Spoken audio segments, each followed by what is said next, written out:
Rest Rising, March 8th, 2021. Today is my 18th year anniversary. Married to my beautiful wife, Angela K. Carter. Very thankful, very thankful. Getting myself ready for work, basically, been thinking on marriage and things of that nature. Definitely. It's a blessing to have 18 years of marriage and definitely be with a woman that loves you, one that's a Proverbs 31 that honors and respects you. See, many people look for equality in marriage, but, in truth, that's not what it's about. I know that that's what people want, but that's not really reality of how it's supposed to be. Because when you look at marriage for what it is, it's symbolic of the kingdom. And in the kingdom, you have Yahusha being the groom and the bride being the assembly. They're not equal. Never will be. Yet, you see the groom sacrifice himself for the bride. And the bride is supposed to submit and come up under the authority of the sovereign reign. And I'm thankful I have a wife that has come up underneath my authority. This is my second time being married. This first situation was not like that. And I can't say that I'm always the best example of Yahusha. But yet, my wife, my bride, she prays for me. And she gives me a great example of what a Proverbs 31 wife is. And she sets the atmosphere in submission. I don't raise my voice and all that stuff like that, but still, there's many times that I could be focused on myself and on anything else besides actually doing the work of my marriage. Because a lot of times in ministry, you can minister to others and take away from your home. And yet she gives that opportunity. She's never jealous. She's never upset. Most of the time, she even prompts me and pushes me towards that and says, go ahead and minister. Those times that I'm spending with her, I take away from the home to give my time to others. And today, not doing that. Not today. Today is our anniversary. We not going to celebrate it like we normally have. As you see, I'm going to work. She's going to work as well. But afterwards, if I get calls while I'm with her, spending time with her, if I don't answer, please don't feel dejected or rejected or anything like that, because that's not what it is. Today is her day. I'm going to give her this day because it is her day. So it's no disrespect to any. If you need ministry today, sorry. You're not going to get it. Not from me. But back to this thing with covenant marriage. You have Yahusha came into this earth and basically showed the standard, lived by it. And so, often as husbands, we don't give the example. And a lot of times our wives are the ones that come to faith first. My wife basically was the one that was leading things a little bit as far as in behavior and characteristics when she was showing me, who was wounded from my previous marriage, how to forgive, how to love again by loving on me. And so now I'm leading my household. I'm the teacher in this home. I'm the minister in this home. I'm the head of this home. But it didn't always start like that. In the beginning, I had a wrong heart.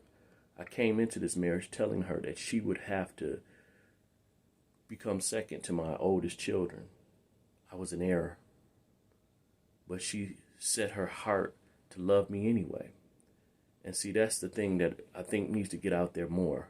I'm not condemning women, but a lot of times if you get the atmosphere right for your husband, especially if you met his heart, in the beginning.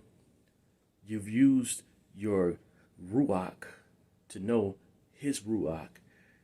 Then you'll be able to submit to him, and then in that, give him opportunity to grow. Love on him. Love on him. Love him out of the mess. A lot of our selfishness, a lot of our upbringing comes from this Western way of thinking. Comes from, things that we were raised up. We have baggage. But if you have submitted and accepted his hand in marriage, he's come to you and asked your hand in marriage. Don't go at it looking for what you're going to have in the future. Build up your home. Build your home. My wife has built this home. I give her that credit. Yahuwah has set her up, and she's built it. I'm not taking any credit from Yahuwah, but I have to also honor and praise, her as my bride, because I can't love on me if I don't love on the one that I'm one with. A lot of times, women teach their husband all the time, but they do it in humility. They don't, I taught you that, I did that. They do it, and a lot of times it's a thankless thing. See, when a woman teaches, it shouldn't be a focal point. She should be willing to, just do it and know, okay, the results is what I desire and not the accolades and the praise. And eventually she'll get those accolades and praise if she has the right ground that she's sowing into. If she's building in the right situation, she'll get all of that. He'll honor her. She needs to be open and ask for help, not think he can read her mind, but ask and speak to him. And when she does it with respect, and she has a man that her ruach knows from the beginning, not just going after him because his finances right, not just going after him because he looks right, but know his heart from the beginning. Listen to him. Observe his character, his demeanor, his integrity, and build on that.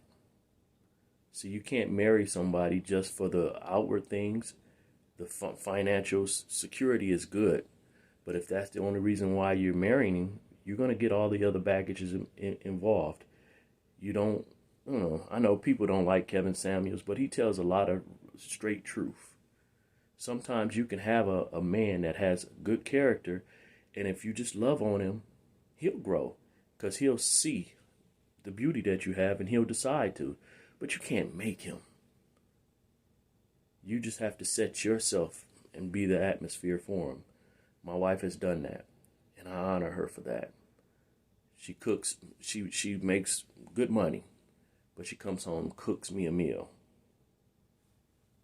takes care of me, puts me before our children. When I seen her doing that, I had to put her before my first children. Wasn't doing that at first. You learn as you live. Marriage is about sacrifice from the man and submission from the woman. It's all through scripture. And honestly, some people don't get it on the sexual aspect, but that's worship. When the two come together, they actually become one. You link up. Yeah, there's pleasure in it, but in it you can have the dominion of being fruitful and multiplying creation, but also just that oneness that come together, both being pleasured. We don't talk about that much in the body because it's been taboo, but that situation is blessed. It's worship as well as the example of the true kingdom. They becoming one. All right, I got to get myself out of here for work. Don't want to be late. Blessings and shalom. Happy anniversary to my wife. Happy anniversary, Angela. Love you.